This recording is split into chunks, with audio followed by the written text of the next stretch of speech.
Islam, Hibu, Haq, Salam, Huriyatun Wa'adu. I greet thee, love, truth, peace, freedom, and justice. My name is Khalid Amin Rabe, your host. Thank you for joining us on this tape. The topic covered today will be Lamed and the Universal Postulates of the Aquarian Age.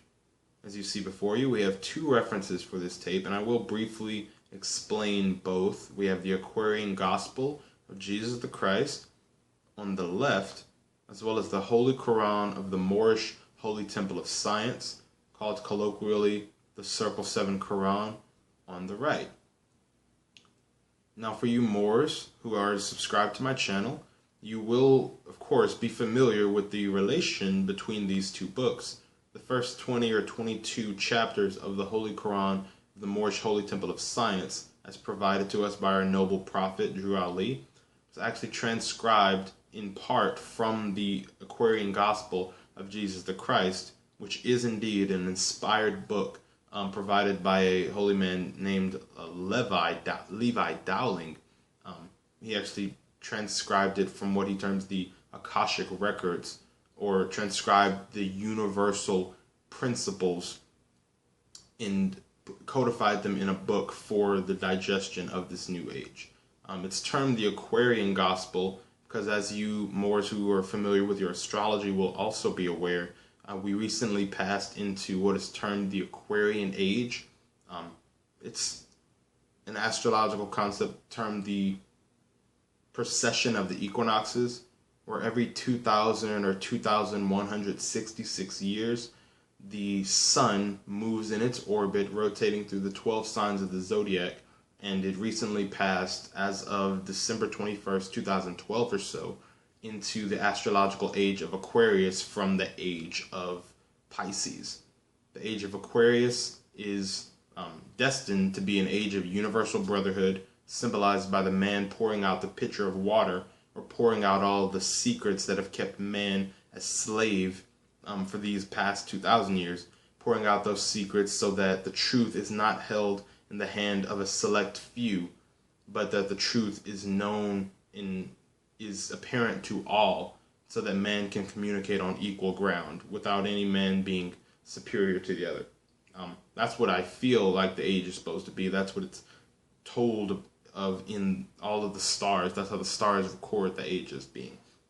And so that's what we have to look forward to.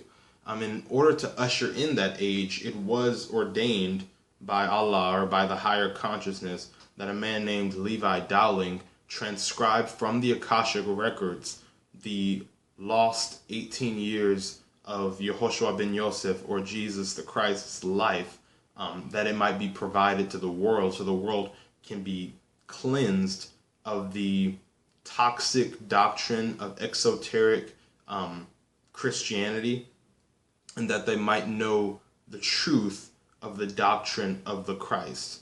And I do want to actually reference or bring to your attention the difference between the character Jesus, or Yehoshua, and the Christ, because in exoteric Christianity we're led to believe that Jesus is Christ, or that Christ is his last name, when nothing could be further from the truth. Jesus, firstly, just to clarify, not to get too far off topic, but Jesus is actually a Greek name, as we Moors will be familiar with. Jesus was not the name of the prophet, because it's a Greek name. The name of the prophet, in fact, was Yehoshua ben Yosef, or termed Jesus, the son of Joseph. And Christ was not his last name. Christ is, in fact, a universal principle, the universal principle of love or of life, as part of a trinity which includes force, the universal Father, and wisdom, the universal Mother, which makes up the Holy Trinity, which we will also get into later on in the video, inshallah. But firstly, Christ, there's a Christ inside of all of us. Christ is that spark of life inside of us. Christ is that highest principle inside of us. Christ is the anointed aspect of our own soul. Once it's torn itself from the mire of carnal life and given itself up wholly to the spirit life and recognized its own divinity, then man will be considered Christed or anointed. So Jesus, the archetypal character Jesus, is in fact just the story of one who has gone through that alchemical process of making himself fully receptive to the universal Christ, or the universal love, or the universal life force that is within everything. Basically synchronizing human will with will divine. And I do actually want to also point out that when we're reading the Aquarian Gospel, or even when we're reading the Circle 7, or when we're reading any religious book, to be honest, that's dealing with a Christ figure, or dealing with a holy man who goes on a journey, even when we're watching certain movies, Batman or Chronicles of Riddick, or what have you, we have to understand what an archetype is, because otherwise we'll get caught up in an instance and forget that that instance is actually part of a whole. So if you'll indulge me, I'm actually going to read briefly what an archetype actually is, so we can get a better understanding of this concept. An archetype is a concept that is universal, seen in every culture, in every time period. An idea or symbol that is almost primal and inherent to the collective consciousness. It can be an idea, a type of person, or a story or myth. A story or myth we've heard retold throughout history. For example, one of the most common archetypes is mother. We all have had a mother who gave birth to us, and that individual person has individual personality traits that express who she is. But the archetype of mother embodies not the individual personality traits of your mother, but the universal concept of mother, one who gives birth, nurtures, and protects. So, in that same vein, the concept of Christ is an archetype. It's a universal principle. There have been multiple Christ figures throughout history. In Egypt, he's called Quetzalcoatl. In the culture of the Western Moors, the Moors in North, Central, and South America, termed the Mayan, he would have been termed Quetzalcoatl. And I'm sorry, in Egypt, he was actually termed Heru, excuse me. But whereas in the Far East, in the Indian or Hindu culture, he would have been termed Krishna, you know? And in the modern days, he's termed the Christ, or Jesus the Christ in Christianity. So the Christ figure, though, the principle of the Redeemer, of the child of wisdom and force, is universal. And inside of us, there is that same principle. So the universal Christ would be the archetype, but when you have one man, one holy man who goes through that alchemical process, who goes through the initiatory process, who goes through the mystery systems and becomes what he knows and not what he believes, and sheds his carnal nature and clothes himself with the robes of spirituality and makes himself fully receptive to the God within, then you have an individual who has expressed the Christ. So when we see on the cover of the book on the left, the Aquarian Gospel of Jesus the Christ, that's making a distinction. Christ is not the last name of the character called Jesus. The story is of a man who has gone through the process of unfolding his own latent Christ energy. And that is a very, very important distinction, because as we'll see when we later get into the reading, it is the duty of every man and woman to unfold into the Christ, to shed their carnal nature and unfold into their own divine nature. So also, when we're reading this book, which I urge every Moor to read because it is the higher degree of the Holy Koran of the Moorish Holy Temple of Science, or the Circle 7, when we're reading this book, we are to understand that it's not necessarily historical, but it is archetypal. In the story, you will see an archetypal in the book, you'll see an archetypal story of one who walks the path of initiation, the archetypal story of the Christ that you are to embody in your own journey and individualize it. So when I'm reading the Bible, the New Testament, Old Testament, or even when I'm reading the Aquarian Gospel of Jesus the Christ, or I'm reading the Quran of Mecca or any other holy book, I understand that the personalities that are expressed are only archetypes. So we're not necessarily talking about a person who came and walked the earth and preached the love and goodwill. We're talking about that principle that we are able to express in our own nature. Okay? Excuse me. Oh, so now we're going to go into the Seven Universal Postulates.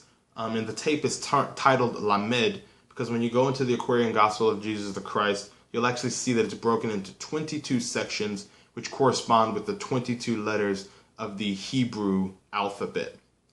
Lamed, and before you even see a tarot card, which corresponds to Lamed, representing universal justice, or adjustment, as the card is termed, or the principle of Ma'at.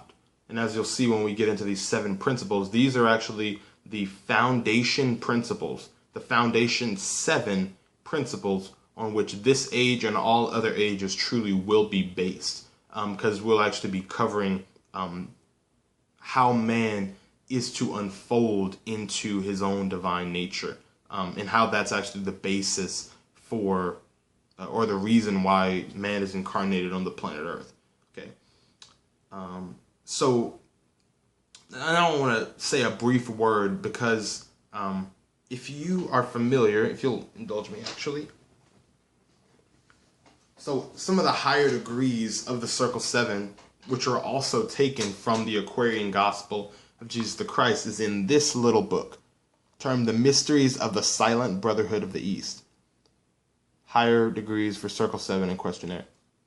So when you see that term, the Silent Brotherhood, I want you to think a universal mystery school, a transdimensional mystery school made up of adepts or masters or master souls or Christed beings who exist in all times and climes, come from every culture or tradition on planet Earth, and actually make up the, you could call it the spiritual mind bank of the human race. These are our best. Those who have gone through the process of shucking off their lower self and rising in power, wisdom, and love to a higher plane of thought, closer to divinity, they are accepted into the Silent Brotherhood. So we'll actually be reading from the Mysteries of the Silent Brotherhood to get those postulates. But firstly, I wanted to kind of describe the meaning of this. And excuse me if I'm rambling a little bit. I just want to make sure that we're entirely clear on, so that there's no confusion, and so that these postulates will be well qualified and you'll be able to dissect them for yourself. But the setting is actually at the beginning of every age, 7 sages meet, representing the 7 planets, as above, so below. 7 sages meet, review the history of man, all of his triumphs and failures in the past ages, his needs going forward, and they set 7 postulates for man as he goes forward. These 7 sages represent one sage from every culture around the world. So we have Ashbina, who comes from Assyria. We have Apollo, who comes from Greece. Mingste, who comes from China. Vidyapati, who comes from India. Caspar, who comes from Persia, or Iran. Then there is Matheno, who comes from Egypt, and Philo, who comes from Jerusalem, the chief of Hebrew thought. So all of these sages from these different cultures now, they're adepts and masters of different sciences now, but they're united because once you go to the top, once you become an adept in one part of universal culture, you will actually realize the secret that there is only one universal culture. There is only one silent brotherhood, and all are united once they get to that highest degree. Okay? So before we get into the 7 postulates, we want to discuss the 7 woes of the world, to which the postulates are actually answer. So each of the sages actually speak regarding the woes of their particular period. And so we'll be able to see a little bit of those woes as we go forward. So, firstly, the people suffer from doubt. They believe in God in outward show, in rituals and forms, but in their hearts they do not believe he exists. The greatest needs to counter this insidious doubt is faith. So this is the most evident, the fact that in today's religious society, there are these forms and these rituals that have been set up by our fathers in previous times, but in our hearts, because there's no actual connection to the spiritual energy, the spiritual power source should be the basis for those creeds and for those rituals, then you see an actual kind of an atheism that settles over the people. You have groups of people going to church just to socialize and show off their fancy hats and sexy dresses, but they're not actually connecting with the energy that they purport to love. I mean, that's actually a universal problem. It's not just in the Moorish community or just in the in modern day time that this has been a problem. This has been a universal problem.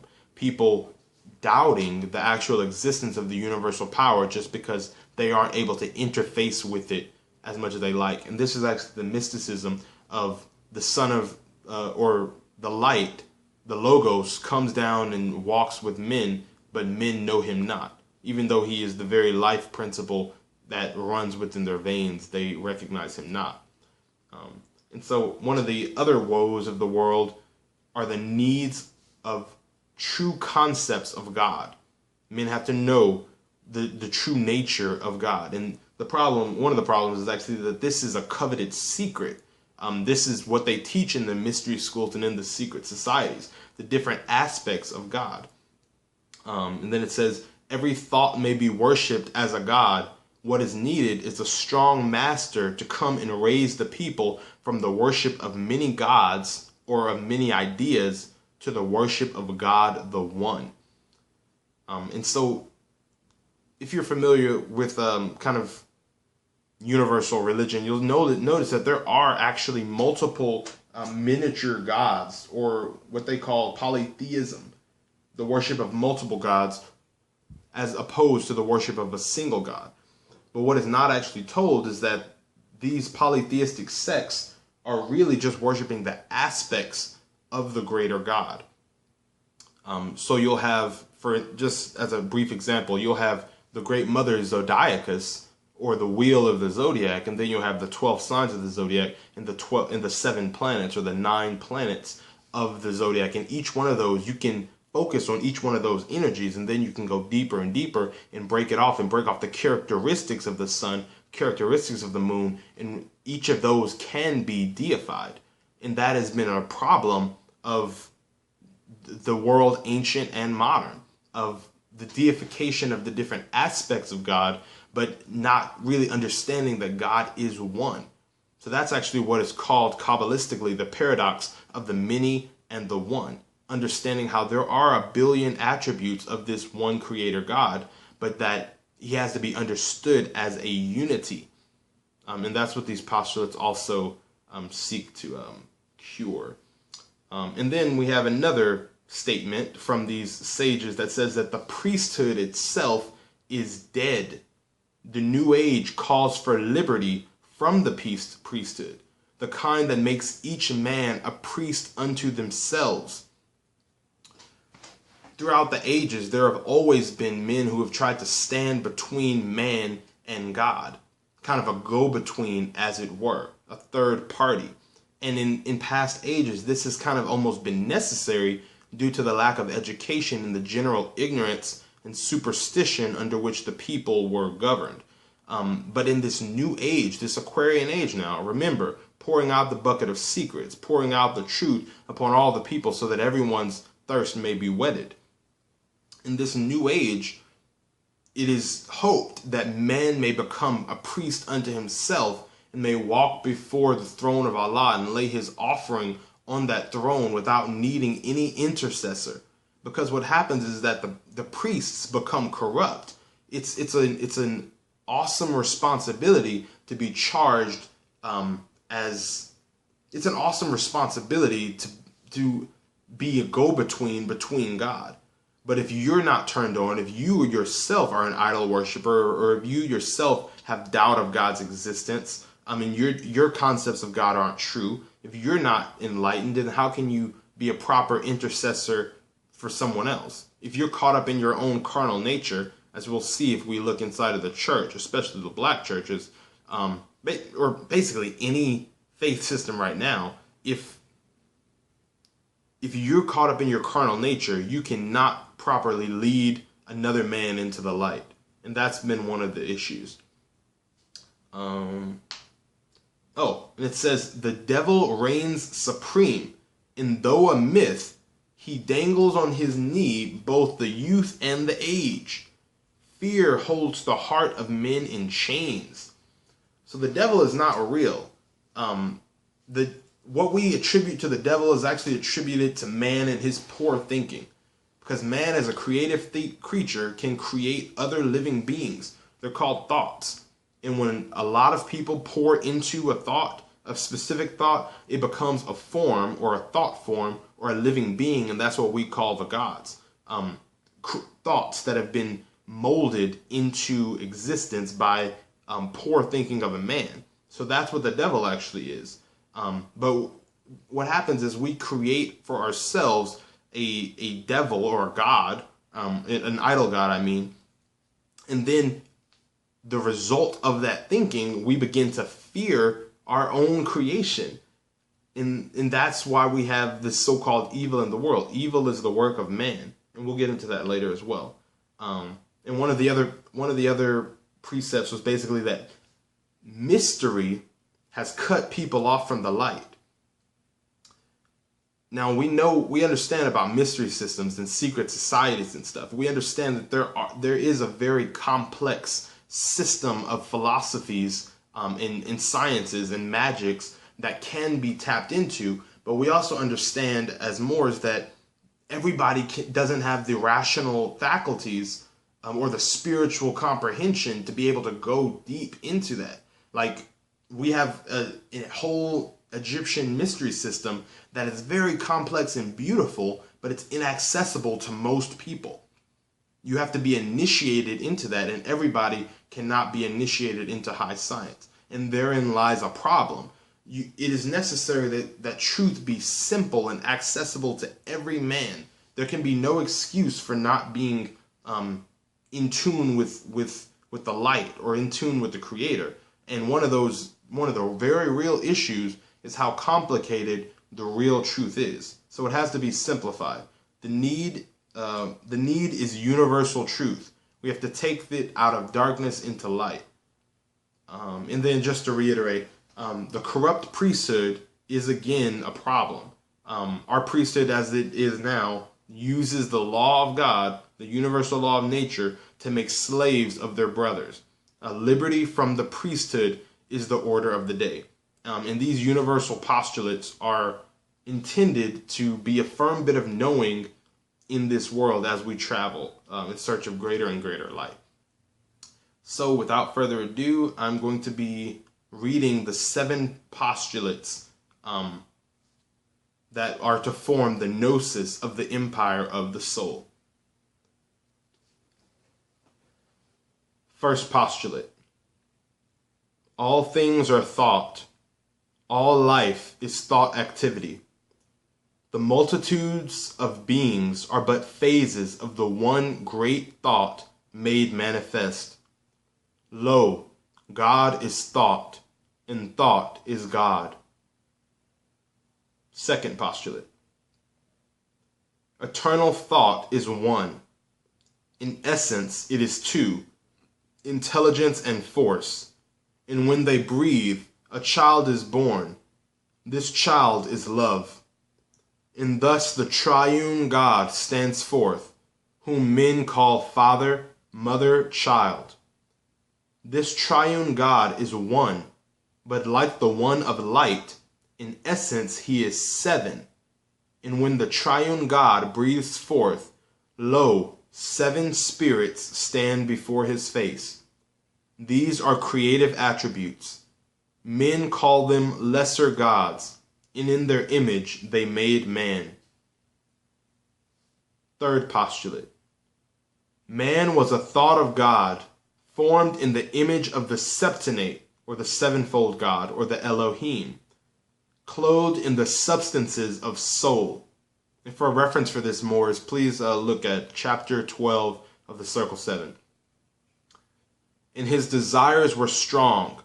He sought to manifest on every plane of life, and for himself made a body of the ethers of the earthy forms, and so descended to the plane of earth.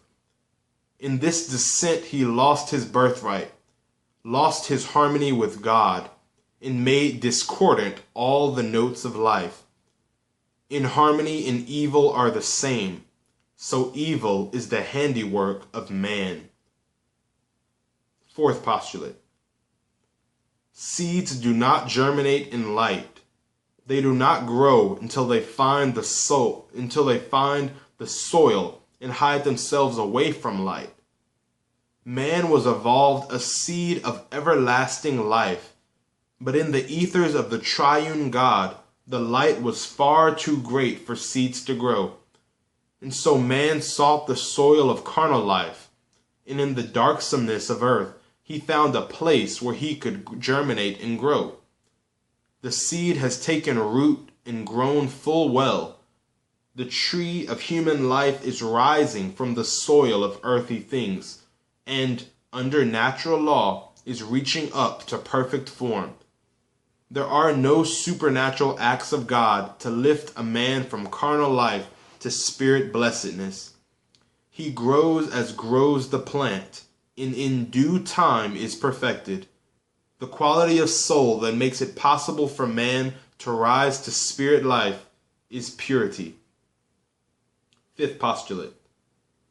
The soul is drawn to perfect life by 4 white steeds, and these are will and faith and helpfulness and love.